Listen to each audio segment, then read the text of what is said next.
नमस्कार बच्चों, zenith mathematics classes Hemra road Begusarai में आपका स्वागत है। बच्चों, आज हम चर्चा करेंगे डेरिवेबिलिटी और डिफरेंशिएबिलिटी। ये डिफरेंशिएबिलिटी है क्या?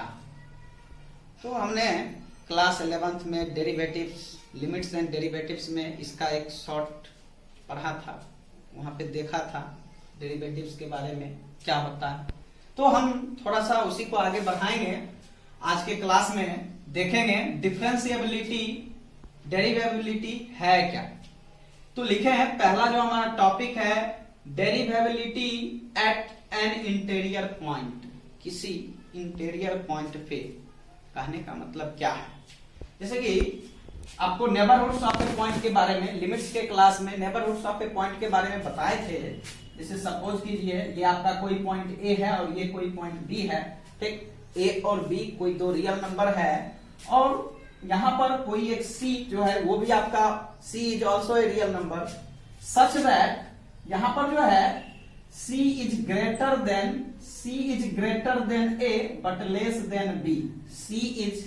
सी का जो वैल्यू है वह ए से बड़ा है और बी से छोटा है। तो हम कहते हैं कि सी जो है वह आपका जो है सी का एक नेबरहुड होता है ए बी, और यहां पर हम लिखते हैं C belongs to open interval A B.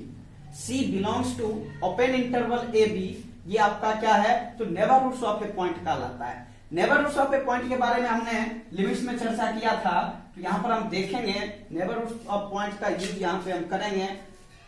यहां पर निकालना जो है मुझे derivability at an interior point क्या है बच्चों? लिखेंगे a function f x is देखेंगे बच्चों, a function f x is defined on closed interval A b is said to be derivable at a point C belongs to open interval AB। यहां पर open interval ए B, ये जो मैंने लिखा है इसका मतलब हुआ कि ये आपका क्या है? नेबरहुड्स ऑफ ए पॉइंट है। तो कहता है if limit of f x minus f c by x minus c as x tends to c exist. ये एग्जिस्ट करना चाहिए, ये जो लिमिट है इसका वैल्यू एग्जिस्ट होना चाहिए, that is unique and finite. ये यूनिक होना चाहिए और फाइनाइट वैल्यू होना चाहिए। इसी को हमने आगे बढ़ाया है putting x equal to c plus h. ये जो फंक्शन एफ एक्स है, इस फंक्शन एफ एक्स में हमने x के जगह c प्लस एच रखा है। When h tending to 0 x tends to c। यहां पर जो है x का वैल्यू तो c प्लस एच रख रहे हैं। तो सबसे पहले h टेंड्स टू 0 का मतलब क्या हुआ कि h जो है वह 0 के निकट जा रहा है। तो यहां पर x जो है फिर से कहां जाएगा? c के निकट जाएगा। वी हैव, अब जो है इस फंक्शन f एक्स में हमने क्या किया? x के जगह c प्लस एच डाल दिया।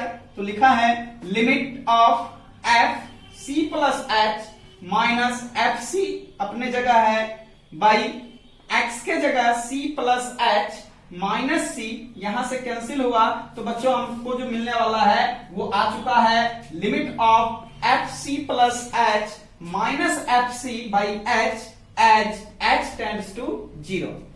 इन case this limit exists, the same is called the derivative of fx at x equals to c or differential coefficient of fx at x equals to c and is denoted by f dash c or d over dx fx at x equals to c। ठीक है बच्चों, तो यहां पर हम कहते हैं इस केस में जो है आपका लिमिट एग्जिस्ट होता है और ये जो आपका जो निकल के आता है इसको अगर आप कैलकुलेट करते हैं, कैलकुलेट करने के बाद जो वैल्यू मिलेगा आपको वो यूनिक और फाइनाइट वैल्यू होता है और वही आपका क्या होता है? तो हम कहते हैं कि वह डेरिवेटिव है, एफ एक्स का डेरिवेटिव है x इक्वल टू सी पर। ठीक है बच्चों। और इसी को दूसरे शब्द में हम डिफरेंशियल कोएफिशिएंट भी बोलते हैं। आपको भी पता है एक व्यक्ति का 2 3 4 5 नाम रहता है, उसी तरह से यहां पर भी हम जो बोल रहे हैं derivative of f x at x equal to C, इसी को हम डिफरेंशियल कोएफिशिएंट भी बोलते हैं। तो मैंने लिखा है और differential coefficient of f x at x equal to c, and इसको जो हम डिनोट करते हैं, कहने का मतलब क्या हुआ, ये जो वैल्यू सॉल्व करके आता है इसी को हम एफ डैश सी से डिनोट करते हैं, और इसी को d over d x as f x at x equal to C भी लिखते हैं। यानी कि इसको आप एक दूसरे शब्द में बोलना चाहेंगे तो आप यहाँ पे लिख सकते हैं d over d x as f x, और यहाँ पे ऐसा दे करके एक्स इक्वल टू सी भी डाल सकते हैं बच्चों। ठीक है, pause the video and note it down.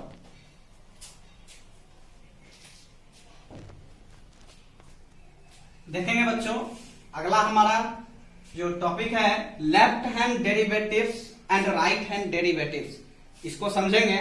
जैसे कि हमने लिमिट्स में पढ़ा था, left hand limits, right hand limits, same to same यहाँ पे डेरिवेटिव्स में हमको 2 चीज पढ़ना होता है, left hand derivative, right hand derivative. Left hand derivative क्या है, तो हमने लिखा है if limit of f x minus f c by x minus c as x tending to c minus exist, अगर इसका वैल्यू एग्जिस्ट करता है तो फिर लिखा है putting x equal to c minus h, यहाँ पे एफ एक्स जो है x के जगह पे हमने c माइनस एच रखा है, where h tends to 0 minus we have, अब इसका वैल्यू रख देंगे x के जगह c माइनस एच रखेंगे तो c और c कैंसिल होगा तो माइनस h बचेगा, और अगर ये एग्जिस्ट है then it is called left hand derivative of f x at x equal to c and is denoted by LF'(c).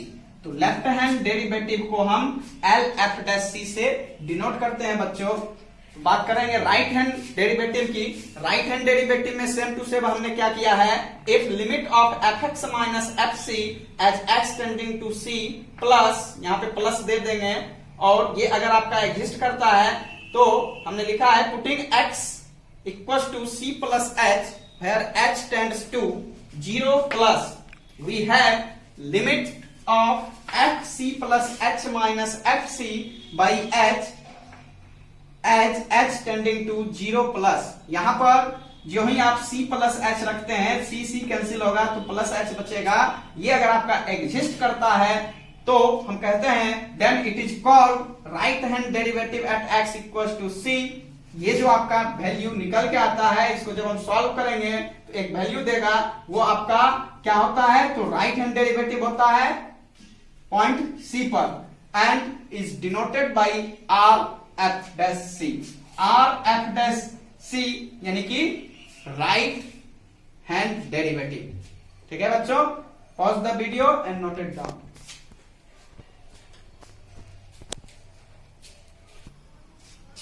बच्चों यहां पे हम कुछ नोट्स ध्यान में रखेंगे।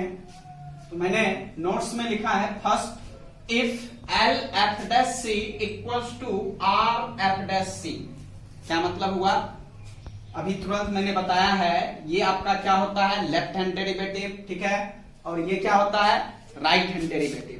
तो कहने का मतलब ये हुआ, जब हमारा लेफ्ट हैंड डेरिवेटिव और राइट हैंड डेरिवेटिव इक्वल होता है तो हम कहते हैं then we say that f x is derivable और differentiable at the point x equal to C.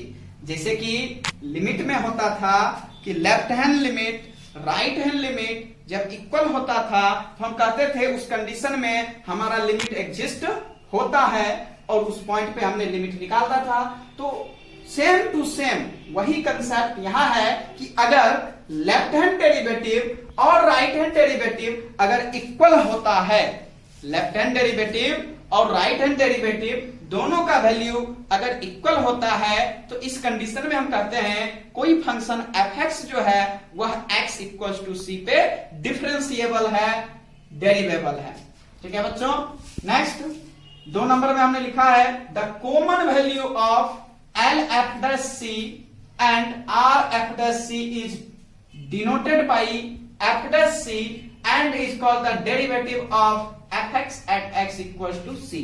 कहने का मतलब अभी तुरंत मैंने नोट्स फर्स्ट में देखा कि लेफ्ट हैंड डेरिवेटिव और राइट हैंड डेरिवेटिव जब इक्वल होता है तो उस दोनों को कंबाइंड रूप से, ये जो हमने एल एफ डैश सी या आर एफ डैश सी लिखा है, ऐसा ना लिख करके हम क्या लिखेंगे, सिंपली एफ डैश सी।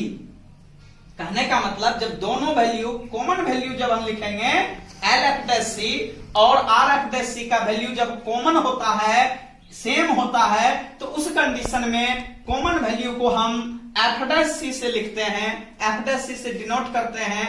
और ये जो एफ डैश सी होता है वो क्या होता है, तो किसी फंक्शन एफ एक्स का डेरिवेटिव, यानी एफ एक्स हमारा कोई फंक्शन है तो उस एफ एक्स का डेरिवेटिव होता है एफ डैश सी।